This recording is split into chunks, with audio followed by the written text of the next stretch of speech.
नमस्कार, मी संदीप चव्हाण. आपण पाहत आहे PCMC न्यूज. खरं तर सध्या पिंपरी चिंचवड महानगरपालिका निवडणूक रणसंग्राम सुरू झालेला आहे आणि अर्थातच खरं तर आता पिंपरी चिंचवडचं राजकारण देखील तापत चाललेलं आहे की नेमकं काय होणार. आता 15 तारखेला मतदान, 16ला निकाल काय लागणार आहे आणि अशावेळी साहजिकच धुरा असते ती इथल्या ज्येष्ठ नेत्यांवर. अर्थात आत्ता आपण ज्यांच्याशी संवाद साधणार आहोत ते चिंचवडचे आमदार माननीय श्री शंकरभाऊ जगताप यांच्याशी आपण संवाद साधणार आहोत. एकंदरीत निवडणुकीच्या पार्श्वभूमीवर नेमकी आता पक्षाची स्ट्रॅटेजी काय आहे, कोणती आव्हानं आहेत, भविष्यात पिंपरी चिंचवडच्या या सगळ्या नागरिकांना महापालिकेच्या माध्यमातून आणखी आपण नवनवीन काय देऊ शकतो, कोणते प्रोजेक्ट्स आणू शकतो आणि एकंदरीत राजकारणाविषयीच्या गप्पा अर्थातच शंकरभाऊंशी. नमस्कार, PCMC न्यूजमध्ये आपलं खूप खूप स्वागत. नमस्कार संदीपजी. खरं तर शंकरभाऊ म्हणे मितभाषी, संयमी आणि तितकेच परिपक्व राजकारणी म्हणून त्यांची ओळख आहे. अर्थात त्यांचं नाव घेतलं की एक नाव पहिल्यांदा डोळ्यासमोर येतं, ते म्हणजे लक्ष्मणभाऊ जगताप आणि त्यांची सावली म्हणून आपण सगळेच पिंपरी चिंचवडकर त्यांना ओळखतो. अर्थात त्याच वाक्याने मी सुरुवात करतो आणि मग मी खरं तर शंकरभाऊंशी बोलणार आहे. लक्ष्मणभाऊंचं एक सुंदर वाक्य होतं. ते असं नेहमी म्हणायचे की कार्यकर्ता हा माझ्या भावासारखा असतो आणि भाऊ हा कार्यकर्त्यासारखा असतो. आज दोन्ही भूमिका एकाच ठिकाणी एकाच वेळी राबवणारे अर्थात आमचे शंकरजी भाऊ. खरं तर लक्ष्मणभाऊ आणि ते नसताना आता ही पहिलीच निवडणूक इतक्या वर्षांनी या ठिकाणी होती आहे. त्यामुळे अर्थातच एक कार्यकर्त्यांमध्ये कुठेतरी एक प्रतिबिंबित्व जे आपण म्हणतो ना की अरे आज भाऊ नाही आहेत, आणि अर्थात तुमची पण प्रतिक्रिया तीच असेल. तुम्हाला काय वाटतं, आज पहिल्यांदा आपण सामोरे जातोय भाऊ नसताना या निवडणुकीला? खरं तर आज तसं पाहिले तर ही तिसरी निवडणूक आहे. म्हणजे भाऊ जाण्यानंतर पहिली पोटनिवडणूक झाली, त्याच्यानंतर माझी विधानसभा झाली, परंतु ही कार्यकर्त्यांची निवडणूक आहे. बरोबर, ही सार्वत्रिक निवडणूक आहे. बरोबर. तर निश्चितच म्हणजे पहिल्या 2 इलेक्शनलाही त्यांची उणीव जाणवत होती, आजही जाणवते. परंतु ते आज कुठेतरी आज आमच्या पाठीमागे अदृश्य हात म्हणून ते आमच्या पाठीशी उभे आहेत असं आम्हाला नेहमी जाणवतं. म्हणजे जरी आम्ही कुठे ऑफिसमध्ये बसलो असेल आणि आपण काही आराखडे करत असेल तर परत शेवटी येतं, अरे नाही ते भाऊंना दाखवूया आपण. तर अशा अदृश्यपणे ते आमच्या मागे सतत ते वावरत असतातच. बरोबर. अर्थात पण आता म्हणजे भले ती शक्ती अदृश्य असली पण ती आहेच आपल्यासोबत. आणि आता तर खरी रणधुमाळी सुरू झालेली आहे आणि त्यांच्या पश्चात आता तुमच्या जबाबदारी देखील आहे निवडणूक प्रमुख म्हणून आणि शिवाय आमदार म्हणून चिंचवडचे. या चिंचवडमधून 52 नगरसेवक आपण निवडून देत असतो. 13 प्रभाग आहेत. 16 ते 18, 22 ते 29, 31 आणि 32. मागच्या वेळी 33 नगरसेवक निवडून आले होते आणि 16 तर आपल्या अगदी चिंचवड म्हणजे जगतापांचा बालेकिल्ला ज्याला आपण म्हणतो, किंवा 26 पिंपरी निलक असेल, किंवा नंतर 29 आहे, 32 आहे, 27 आहे. म्हणजे अगदी पिंपळे गुरव असेल, तापकीर नगर असेल, रहाटणी असेल, सांगवी असेल, तर या ठिकाणाहून 16 नगरसेवक मागच्या निवडून आले. आता काय वाटतं, इथला स्कोर काय असेल? आता तुम्ही एक असा कोणता स्कोर देणार आहात की आपकी बार 52? निश्चितच आता मागच्या वेळेस 52 पैकी 33 जागा निवडून आल्या होत्या. ह्यावेळेस त्याच्यापेक्षा निश्चितच एक जागा तरी जास्त असणार आहे. अरे वा, हा माझा कॉन्फिडन्स आहे. आम्ही सगळं समीकरण बसवून म्हणजे राजकीय गणित म्हणजे सोशल इंजिनिअरिंग ज्याला आपण म्हणतो हां, ते इंजिनिअरिंग बसवून भौगोलिक परिस्थितीनुसार ज्या भागाला जास्त महत्त्व द्यायचं आहे, मतदानाचा टक्का जास्त आहे, त्या भागाला आम्ही असं झुकतं माप म्हटलं तरी चालेल किंवा त्या भागाला प्रतिनिधित्व देऊन आम्ही 33 पेक्षा निश्चितच यावेळेस चिंचवड विधानसभेमधनं जास्त निवडून. नक्कीच. पण याच चिंचवड विधानसभा मतदारसंघामध्ये एक 24 नंबरचा एक प्रभाग असा येतो की जिथे म्हणजे भाजपचं केवळ एकमेव कमळ दिसतंय आणि बाकीचे आता त्यांच्या मागे अदृश्य भाजप कमळ आहे असं आपण म्हणूयात. आणि ज्या 3 जागा आहेत त्या ठिकाणी अपक्ष म्हणून आपण भाजप पुरस्कृत आहेत. तर मग तिथली लढाई कशी असेल, त्यासाठी तर तुम्ही जास्त लक्ष देणार आहात. तिथे काय ताकद लावावी लागेल? तिथे ताकद एकच लावावी लागणार आहे. फक्त जे काही आमच्या उमेदवाराला चिन्ह मिळाले वेगवेगळे तिघांना 3 चिन्ह मिळाले. हो. एकाला कपबशी मिळाले, कपाट एकाला मिळालंय. एकाला कपाट मिळालेलं आहे आणि एकाला एअर कंडिशनर मिळालेलं आहे. तर ते चिन्ह आणि सुदैव पहा, म्हणजे जरी काही दुर्दैवाने म्हणा त्यांचे एबी फॉर्म चुकले, पण सुदैव असं की 1 to 1 फाईट आहे तिथे. बरोबर. त्याच्यामुळे लोकांना पर्याय ऑटोमॅटिक हा किंवा तो असाच उरलेला आहे. क मध्ये तर पूर्ण 1 to 1 आहे. तिन्ही ठिकाणी हो, 1 to 1च हो. आहे. तर अशा परिस्थितीमध्ये जे आमचे उमेदवार आहेत ते मागील 6-7 वर्षापासून सतत कार्यरत आहेत आणि तिथल्या असणाऱ्या नगरसेवकांच्या विरोधातली नाराजगी, मग तिथे जे काही शिवसेनेचे नगरसेवक होते, राष्ट्रवादीचा नगरसेविका होती, त्यांच्या विरोधात लोकांची त्यांनी कामच केली नव्हती आणि आमचे उमेदवार सातत्याने लोकांमध्ये जाऊन, जनतेमध्ये जाऊन काम करत होते. त्यामुळे निश्चितच आम्हाला विश्वास आहे की त्या 4च्या 4 जागा आम्ही जिंकणार. बरं, म्हणजे अर्थात मला एक असं म्हणायचं की आता पुन्हा मग विषय आला की मग शिवसेना आणि भाजप एक पारंपरिक युती, अर्थात 3 टर्म राहिलेले खासदार म्हणजे जे आत्ता आहेत विद्यमान, श्रीनाप्पा बारणे आणि तुमचं त्या संदर्भात देखील दोघांचं कॉन्व्हर्सेशन पण होत होतं अगदी शेवटपर्यंत. अगदी आपण असं म्हणूयात, ते एकतर संसदेचं अधिवेशन एक दिवशी मधूनच ते आले आणि तुम्हाला भेटायला. मग कधी 29, कधी 16, कधी 13, कधी 10. मग असं घडलं काय की अगदी 2-2.5 तास आधी अगदी अर्ज भरायच्या शेवटच्या दिवशी आणि हा सगळा शेवटच्या घटकापर्यंत आमचे 13 जागेवरच आमची युती फायनल झाली होती. फक्त युतीमध्ये 1-2 ठिकाणच्या जागा, म्हणजे 13मध्ये आम्ही 13चा आकडा फायनल झाला होता. त्याच्यामध्ये सगळ्यात जास्त मी चिंचवड मतदारसंघातनं त्यांना उमेदवारी देत होतो आणि ते देत असताना 2 प्रभागामध्ये फक्त आम्ही अदलाबदल करणार होतो. एका प्रभागामध्ये मी देऊ शकत नव्हतो त्यांना आणि एका प्रभाग असा होता की तिथे मी त्यांना 1 पुरुष आणि 1 स्त्री घ्या म्हणत होतो. ते दोन्ही पुरुषांच्या जागा मागत होत्या, जिथे आमचा सिटिंग मेंबर नगरसेवक होता. तर माझा त्यांना तोच आग्रह होता किंवा माझे हक्क होता की माझा सिटिंग मेंबर असताना, माझा सिटिंग नगरसेवक असताना मी ती जागा का सोडायची. आणि पक्षश्रेष्ठींनी तेच सांगितलं की ठीक आहे, ते आपली युती आहे, खासदार आहेत, त्यांचा मान ठेवला पाहिजे.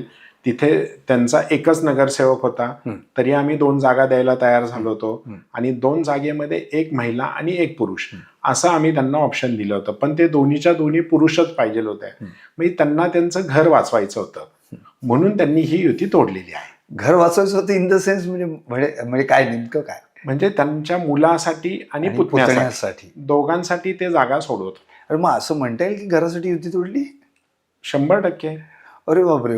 मला असं म्हणायचं की युती आणि घर या दोन्ही गोष्टी वेगळ्या, म्हणजे पक्ष महत्वाचा हा विचार, जसं तुमचा एक मोटोच आहे म्हणजे टॅगलाईन आहे तुमची की मग त्यामध्ये आपण तर सगळ्यात शेवटी म्हणतो स्वतःला.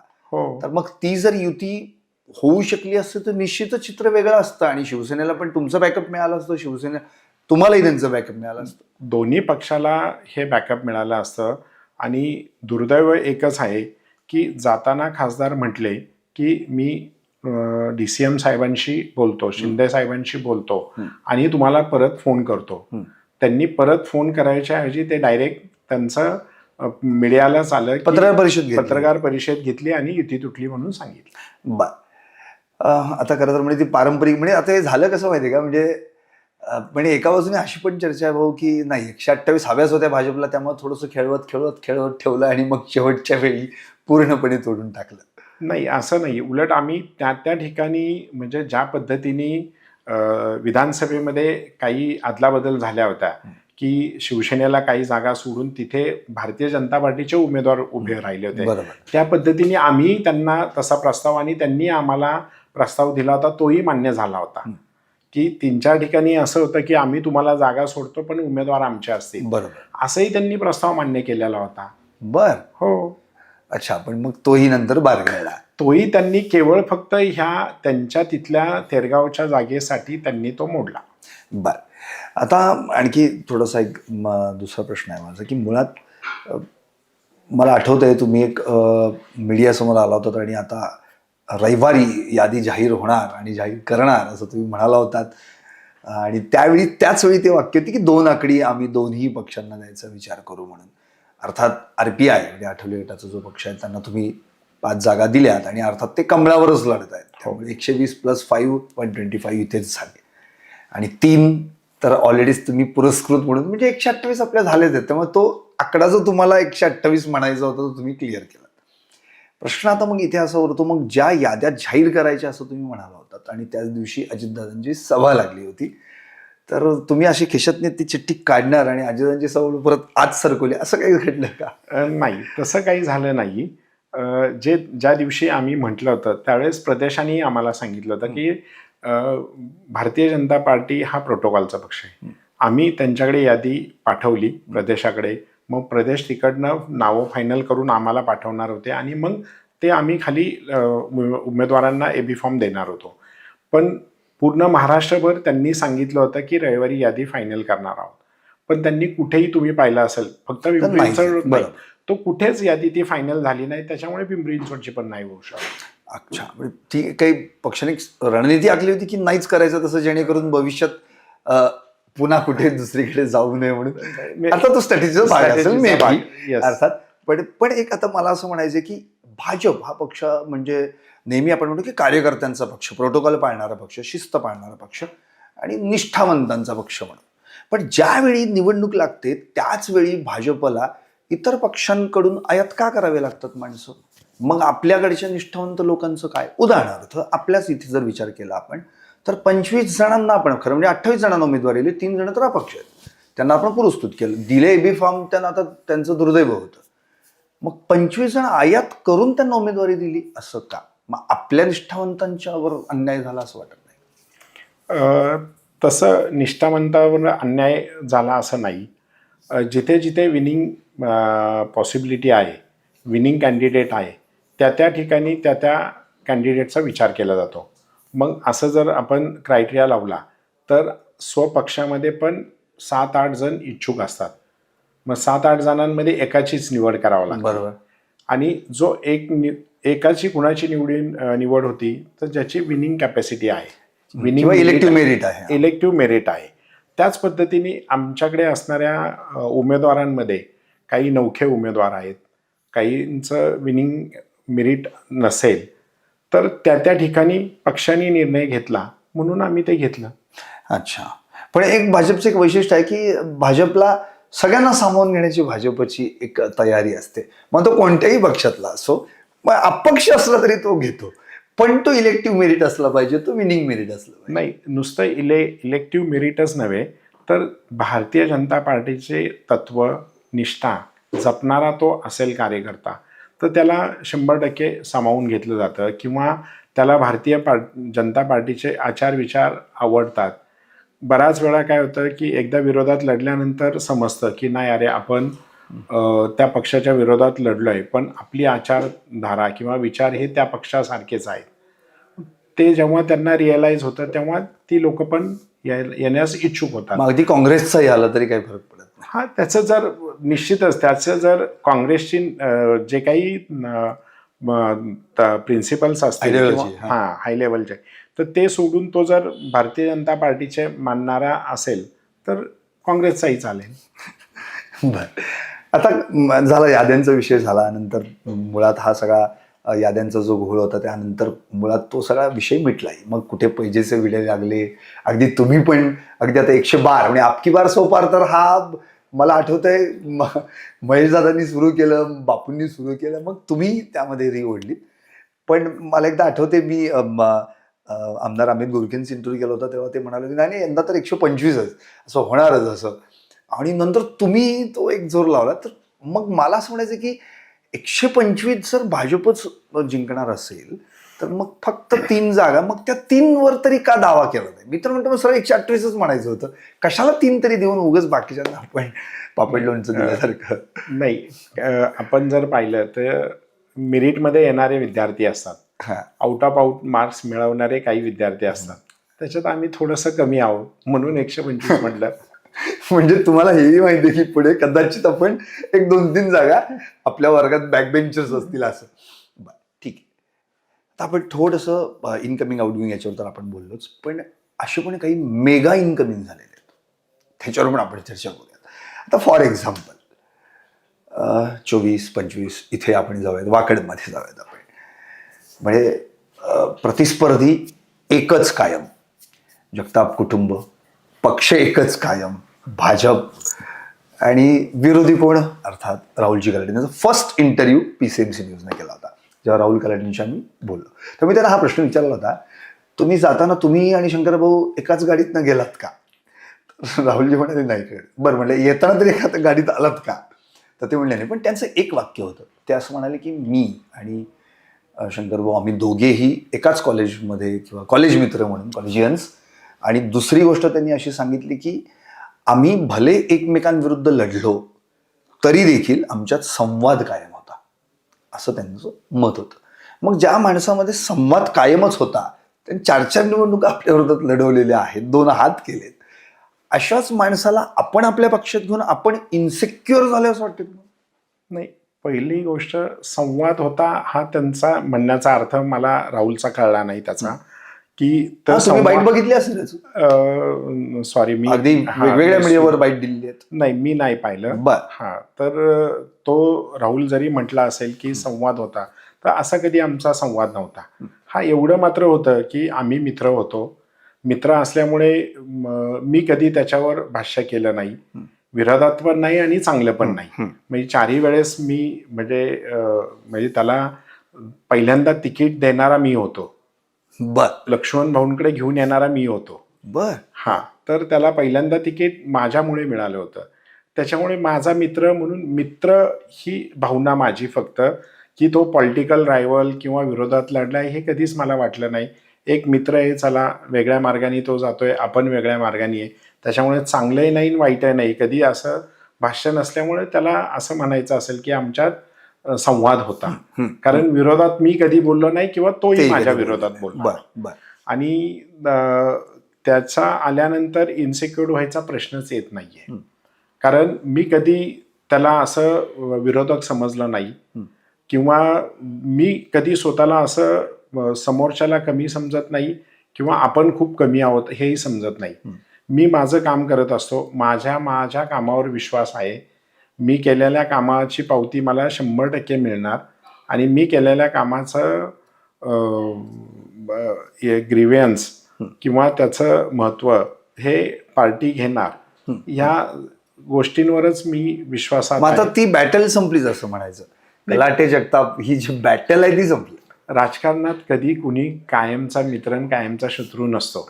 आज तुम्ही राजकीय परिस्थिती पाहिली तर काल जे त्यांना पक्षात घेण्यात तुमचा विरोध होता का, तुमची संमती होती का, तुमच्याशी काही रिलेटच नव्हता तो विषय? नाही, माझ्याशी जेव्हा चर्चा झाली तेव्हा मी भूतपूर्व अध्यक्ष चंद्रशेखर बावनकुळे साहेबांना मी म्हटलं की मी माझ्या कार्यकर्त्यांसाठी भांडतो, त्याचं आणि माझं वैयक्तिक काहीच नाही, उलट तो तर माझा मित्र आहे. मी त्यावेळेस बावनकुळे साहेबांना माहितीही नव्हतं की आम्ही कॉलेजचे मित्र आहोत. तर त्यांना सांगितल्यानंतर ते मला म्हटले की नाही अरे त्याला घ्यावं लागेल. तर मी म्हणलं तो शेवटी पक्षश्रेष्ठींचा निर्णय आहे, मी त्याला हे करू शकत नाही, परंतु मी माझ्या कार्यकर्त्यांचा विचार करणार की जो कार्यकर्ता गेली 15 वर्ष झालं पक्षाचा झेंडा घेऊन तिथे, ज्यावेळेस भारतीय जनता पार्टीचा बूथ लावायला कोण नव्हता तेव्हा ते 2 कार्यकर्ते तिथे होते.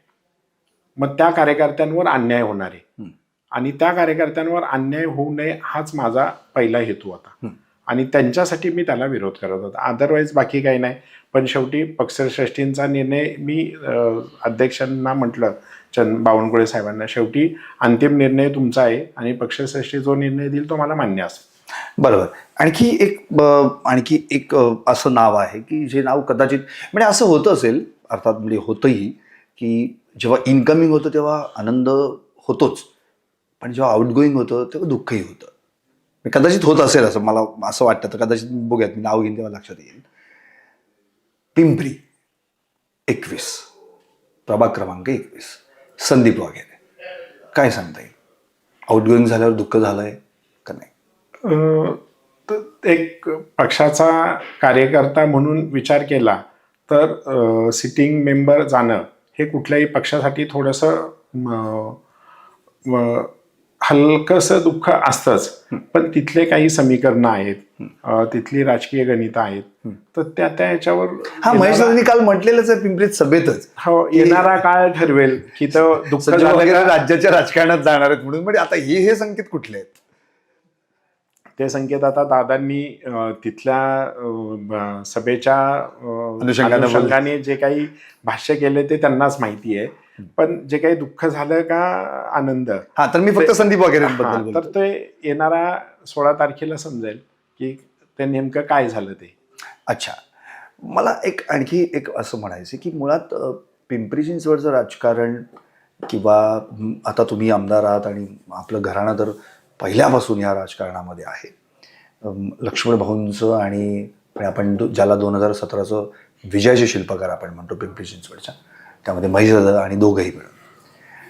तर तेव्हा त्यांच्यासोबत तुम्ही घडताना किंवा राजकारण पाहताना त्यांच्या टेक्निक्स, त्यांची राजकीय रणनीती, ते गुण आत्मसात केल्यानंतर असं तुम्हाला असं वाटतं की यस, इथे मला भाऊंचा आता खरा म्हणजे मोठा म्हणतो ना, इथे साथ मिळाली मला आणि मी आता तो निर्णय व्यवस्थित घेऊ शकतो. अशा कुठल्या घटना आहेत का ज्या घटनांमध्ये भाऊंनी शिकवलेल्या किंवा त्यांनी दिलेलं बाळकडू लक्षात आलं? ज्यावेळेस इथे लोकल लेवलला ज्यावेळेस राजकारण करत होतो, तर त्यावेळेस मी त्यांच्याबरोबर होतो. पडद्यामागे जरी असेल तरी ते होतो. पण ज्या काही प्रदेश लेवलला ज्या काही राजकीय घडामोडी व्हायच्या, तर त्या मला कधी म्हणजे जवळून अनुभवायला मिळालेल्या नव्हत्या.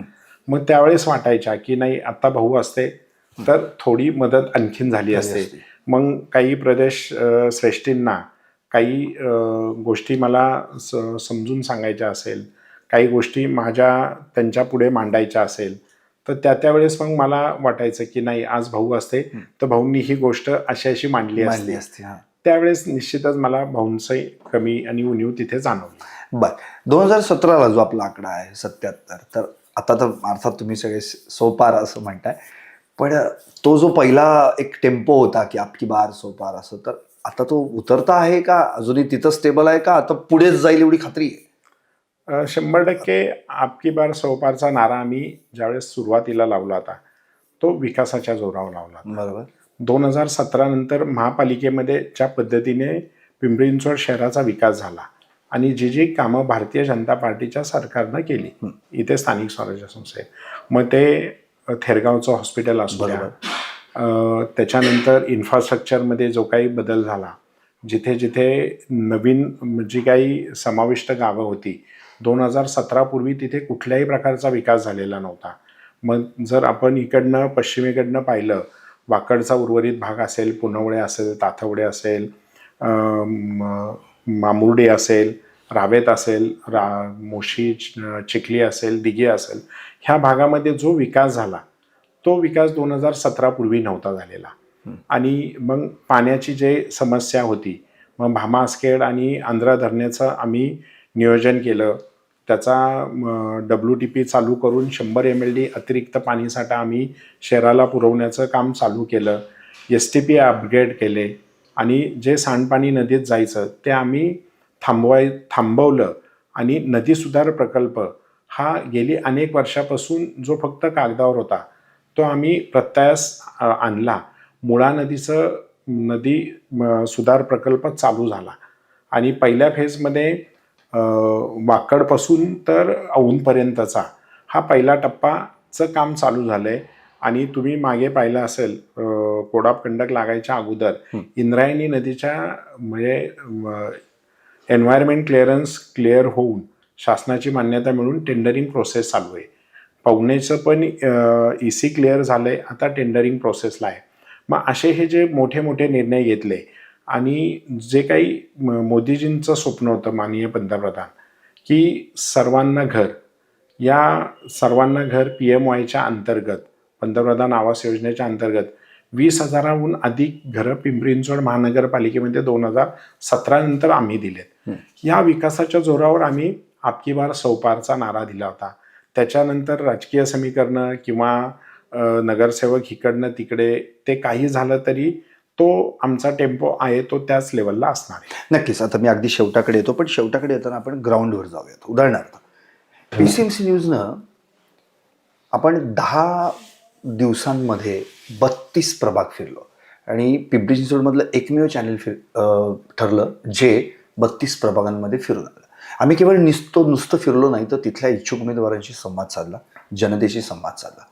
375 जणांच्या मुलाखती घेतल्या, त्यातल्या 138 जणांना उमेदवारी मिळाली. त्यात भाजपकडून 30 जणांना उमेदवारी मिळाली. म्हणजे अर्थात आम्ही ज्या इंटरव्ह्यूज घेतल्या त्याच्यावर विविध पक्षांनी एक मोहर उमटवली अप्रत्यक्षरित्या. अर्थात ते त्यांचं कसं होतं, त्यांची ताकद होती, त्यांचा अभ्यास होता. पण आता मला असं म्हणायचं की त्यावेळी ज्या काही प्रत्येक प्रभागातल्या आम्हाला ज्या उणीवा किंवा समस्या जाणवल्या त्याच्यावर जर आपण चर्चा केली तर अजूनही आपण विकासाच्या दृष्टिकोनातून खूप पुढे जायला पाहिजे. अर्थात त्याला तो अपवाद पण आहे की 3 वर्ष सत्ता मिळाली, नंतर कोरोना काळ आला, मग प्रशासक आलं, अर्थात त्यामुळे पुढचं काही काम झालं नाही. पण आता मात्र ती जी विकासाची गती पहिल्या 3 वर्षांमध्ये होती ती आता दुपटी तिपटीने पुढे जायला पाहिजे. कारण की आता जनता आसुसलेली आहे, विकास कधी होणार. उदाहरणार्थ आत्ताच मी अगदी तुमच्याकडे येण्यापूर्वी निगडी सेक्टर 22 ओटा स्कीम यमुनानगर प्रभाग क्रमांक 13 मध्ये आम्ही जाऊन आलो. आम्ही तिथे गेलो जिथे डॉक्टर बाबासाहेब आंबेडकर वसाहत आहे. अक्षरशः त्या ठिकाणी त्यांना घरं 30-30 वर्षांपासून मिळालेली नाहीत. पाणी अजिबात नाही आहे, मिळतंय दिवसाआड ते पण दूषित. शिक्षणाचा प्रचंड मोठा अभाव आहे, अस्वच्छता खूप आहे. तिथल्या महिलांनी तर अक्षरशः सांगितलं की आम्ही इतके असुरक्षित आहोत की आम्हाला म्हणजे अक्षरशः नशेखोरांपासून तिथे त्रास होतो. तिथे बरेच जण गांजा आणि काय चरस अशा पद्धतीने तिथे मुले असतात. तर हे जे सगळं वातावरण त्या ठिकाणी आहे जी आशिया खंडातली सर्वात श्रीमंत महापालिका आहे. तर अशा वेळी जो प्रभाग क्रमांक 13 आपण ज्याला म्हणतो त्या प्रभागामध्ये जर अशी परिस्थिती असेल तर निश्चितपणे तिथलं चित्र आता पुढे बदललं गेलं पाहिजे. आणि मला माहिती आहे तुम्ही खूप सेन्सिटिव्ह एमएलए आहात. तुम्ही निश्चितपणे तिथे येणाऱ्या नगरसेवकांना पहिल्यांदा हे काम करायला सांगाल की बाबा आता या लोकांना बस झालं, केवळ मतं. आता त्यांची वाक्य आहेत, मी तुम्हाला रेकॉर्ड पण दाखवू शकतो की फक्त मतं मागायला येतात, पाया पडतात. भाऊ मला चेष्टा म्हणजे मला अक्षरशः शोकांतिका वाटते. मी फक्त बूम माझ्या हातात होता तर ती महिला म्हणाली, बिचारी शेकोटी तिथे शेकोटी हे करत होती की हां तुमचं कुठलं चिन्ह. म्हणजे मला इतकं वाईट वाटलं ते ऐकून की त्यांचं असं म्हणणं होतं की आमच्याकडे आता रीग लागलाय उमेदवारांचा, वेगवेगळे चिन्हांचे उमेदवार येत आहेत, पाया पडतायत, मतं द्या, पण 5 वर्ष नंतर कोणीही फिरकत नाही. तर याच्यावर काय सोल्युशन काढाल? तुम्ही ज्या प्रभागाबद्दल बोललात तर त्या प्रभागाची राजकीय परिस्थिती पहा. तिथे राजकीय म्हणजे कुठल्या पक्षाचे नगरसेवक होते आणि तिथे मागील म्हणजे महापालिका स्थापन झाल्यापासून तिथे प्रतिनिधित्व कुणी केलं होतं, कुठल्या पक्षाच्या उमेदवारांनी प्रतिनिधित्व केलं होतं. त्यांच्याकडे ती पॉलिटिकल व्हील नव्हती की त्यांचं व्हीलच नव्हतं की जनसामान्यापर्यंत पोचणं. हेच भारतीय जनता पार्टी विरोधात आहे. भारतीय जनता पार्टीचंच ब्रीद आहे अंत्योदय, शेवटच्या घटकापर्यंत पोचणं. आणि त्या उक्तीप्रमाणे आज जर तुम्ही कम्पॅरिझन आमचं 2017 ते 22चं पाहिलं, त्याच्यामधला करोना काळ पकडून जरी पाहिलं, 5 वर्षाची आम्हाला टर्म मिळाली आणि त्याच्या विरोधात मागचे 15-20 वर्ष जी काही महापालिकेचे इतर पक्षांनी सत्ता गाजवली, तर त्या सत्तेकालामध्ये त्यांनी केलेला विकास आणि आम्ही केलेला विकास, मग तो आरोग्याचा असू द्या, इन्फ्रास्ट्रक्चरचा असू द्या, पाण्याच्या बाबतीत असू द्या, वाहतूक समस्या सोडवण्याच्या बाबत असू द्या, ह्या सगळ्याचं कंपॅरिझन केलं तर निश्चितच आम्ही केलेला 5 वर्षाचा विकास हा कुठेतरी उजवा ठरेल. आणि आज आपण ज्या प्रभागाबद्दल बोलतोय प्रभाग 13मध्ये, तर तिथली जी परिस्थिती आहे तर तिथले जनप्रतिनिधी जे मागचे ज्यांनी आत्तापर्यंत तिथे काम केलं त्या सगळ्यांचा रोष तो आहे. आणि अशा पद्धतीचा आमचा भारतीय जनता पार्टीचा नगरसेवक असलेल्या एकाही प्रभागात अशी परिस्थिती तुम्हाला दिसून येणार नाही. नक्कीच. आता त्या ठिकाणी जर आपले नगरसेवक पुढे भविष्यात आले तर मग पुन्हा एकदा शेवटच्या घटकापर्यंत विकास, अंत्योदय विकास ही त्या ठिकाणी लागू होईल ना? 100% त्या ठिकाणीच नव्हे तर सगळ्या प्रभागामध्ये पूर्ण 128च्या 128 नगरसेवकांच्या स्थानी जिथे जिथे आमचे नगरसेवक नसतील तिथेही आमचा जो उमेदवार असेल किंवा जो कार्यकर्ता असेल तोही अंत्योदयचंच काम करेल. नक्कीच. आणि आता आपण या सगळ्या 32 प्रभागामध्ये अगदी मूलभूत सुविधा ज्या आहेत त्या देखील खरं म्हणजे नागरिकांना त्याच्या अडचणी उद्या तर ट्रॅफिक तर ते आपल्याकडे 5वीला पुजले की काय पिंपरी चिंचवडचे हा मोठा प्रश्न आहे. डांगे चौकात तर त्याची वाहतूक कोंडी इतकी भयानक आहे, तिथं अनधिकृत आठवडे बाजार भरतात. दुसरी गोष्ट आणखी महत्त्वाचा मुद्दा, खुलेआम जुगार अड्डे चालू आहेत. आज स्पष्टपणे म्हणजे मला असं म्हणावंसं वाटतंय की दिवसाड पाणी येतं, पण येताना पण चिखली या ठिकाणी किंवा मोशी या भागामध्ये दूषित पाणी पण येत आहे. तर अशा परिस्थितीमध्ये नागरिकांना मूलभूत सुविधा देऊन प्लस आणखी पुढचं भविष्यमान उंचावण्यासाठी आणखी वेगळं काय करता येईल आता? कारण की आता ते खूप झालं, तेच तेच पाणी, गटार, रस्ते याच्या पलीकडे पण आपल्याला काहीतरी विकास साधायचा आहे. तेच आम्ही जे 2047चा विकसित भारत जे माननीय पंतप्रधान मोदीजींचं स्वप्न आहे, तेच स्वप्न आमचं पण आहे की विकसित पिंपरी चिंचवड 2047ला जी 51 लाख लोकसंख्या आपल्या महापालिकेची होणार आहे. तर 51 लाख म्हणजे आत्ताचं जे 179 स्क्वेअर किलोमीटरचा एरिया आहे तोच. त्याच्यामध्ये वाढ झाली तर आणखीन वाढ होईल. परंतु त्या 51 लाखाच्या लोकसंख्येसाठी आणि आज जे पिंपरी चिंचवड महानगरपालिका स्मार्ट सिटी म्हणून अख्ख्या देशभरात नाव आहे. आपण पाहिलं लिव्हेबल इंडेक्स म्हणजे राहण्यायोग्य शहर, बरोबर, हे पहिल्या 10 मध्ये पिंपरी चिंचवड महानगरपालिकेचं भारतामध्ये येतो. तो आहे तसा उंचवण्याचा किंवा पहिल्या 3 मध्ये येण्याचा आमचा मानस आहे. मग त्याच्यामध्ये लोकांना चांगलं म्हणजे गुड गव्हर्नन्स कसा मिळवून देता येईल, इथला लिव्हेबल इंडेक्स कसा वाढेल, लोकांना ज्या दैनंदिन गरजा ज्या आहेत त्या रोजच्या रोज कशा तिथल्या तिथे देता येईल किंवा समस्या त्या ग्राउंड लेवललाच कशा मिटवल्या जातील गुड गव्हर्नन्सच्या माध्यमातून, ह्या सगळ्या गोष्टी करण्याचा आमच्या या पुढील काळामध्ये मानस असतो. नक्की. एक शेवटचाच फक्त आता प्रश्न, भाऊ तुम्ही नगरसेवक राहिलेला आणि आता तर एक प्रभाग सांभाळणं आणि एक मतदारसंघ, विधानसभा मतदारसंघ, काय डिफरन्स आहे? आणि महत्त्वाचा मुद्दा म्हणजे प्रभाग सांभाळल्यानंतर जेव्हा मतदारसंघ हाताळण्याची संधी मिळते त्याच्यात 13 प्रभाग येतात. अशावेळी त्या 13 प्रभागांचा एक पॅरेंटर म्हणून काय सांगता येईल? प्रत्येक प्रभाग हा तुमचाच आहे म्हणून मिळून तो मतदारसंघ झाला. यावेळी आपल्याला म्हणजे असं एक मला म्हणायचं की यावेळी एक वेगळं नवीन विजन घेऊन यावेळी पालिकेमध्ये आपल्याच प्रभागातल्या निवडून येणाऱ्या नगरसेवकांना काय संदेश द्याल? त्यांनी काय करायला हवं, कशी कामं करायला हवीत? निश्चित ज्यावेळेस नगरसेवक होतो त्यावेळेसची परिस्थिती म्हणजे महापालिकेची पूर्ण पिंपरी चिंचवड शहराचीच परिस्थिती वेगळी होती आणि आत्ताची परिस्थिती वेगळी आहे. लोकसंख्या मर्यादित होती त्यावेळेस, आत्ता लोकसंख्या वाढली आहे आणि लोकसंख्येबरोबर वाढत्या शहरीकरणाचे प्रॉब्लेम पण वाढलेले आहेत. ते थोडंसं मागच्या आणि आत्ताच्या तुलनेत थोडंसं जास्तीचं आहे. आणि येणाऱ्या नवीन नगरसेवकांना एवढंच सांगेल की ज्या विश्वासाने मतदार राजा आपल्यावर विश्वास ठेवतो त्या विश्वासाला आपण पात्र राहायला पाहिजे आणि त्यांच्या प्रत्येक क्षणासाठी, मग तो सुखाचा असो किंवा दुःखाचा, त्या क्षणापर्यंत पोचणं. कारण नगरसेवक पद हे असं आहे की तो डायरेक्ट अटॅच हा पब्लिकशी होत असतो. आमदारांचा त्याच्यापेक्षा कमी असतो, खासदारांचा आणखीनच कमी असतो. म्हणून नगरसेवक हा आपल्या घरातल्या व्यक्तीप्रमाणे प्रत्येक वन टू वन ही जनता समजत असते. तर आपण त्याच्या प्रत्येक सुखदुःखापर्यंत पोचू शकलो पाहिजे अशा पद्धतीची कामं आपण करावीत हीच अपेक्षा आहे. नक्कीच भाऊ, खूप खूप शुभेच्छा तुम्हाला. खूप छान पद्धतीने आणि अगदी मनमोकळेपणाने आमचे संवाद साधलात.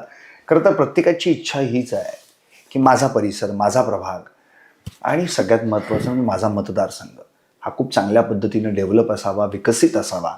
तिथं मूलभूत सुविधा तर मिळाव्यात, पण त्या पलीकडचा देखील स्मार्ट विकास आपल्या ठिकाणी घडावा अशी प्रत्येकच राजकारणी माणसाची इच्छा असते. पण अर्थात त्यामध्ये त्या प्रत्येक राजकारणाकडे, माणसाकडे दूरदृष्टी पण असली पाहिजे आणि सगळ्यात महत्त्वाचे राजकीय इच्छाशक्ती असली पाहिजे. ती भाऊ तुमच्याकडे आहेच आणि ती राजकीय इच्छाशक्ती आपण पणाला लावाल आणि निश्चितपणे या संपूर्ण पिंपरी चिंचवडकरांना एक आश्वासित कराल की भविष्यात पुन्हा एकदा जर भाजप सत्तेत आला, आता मी जर तरची भाषा कारण की जनता जनार्दन ठरवणार आहे म्हणून करतोय, तुम्हाला फुल कॉन्फिडन्स आहे की अबकी बार तुम्ही येणारच आहात, तर मात्र हे विकसित पिंपरी चिंचवड होईल या दृष्टिकोनातून आपण नक्कीच प्रयत्न कराल. पाहत रहा PCMC न्यूज चॅनेल पिंपरी चिंचवडकरांचं.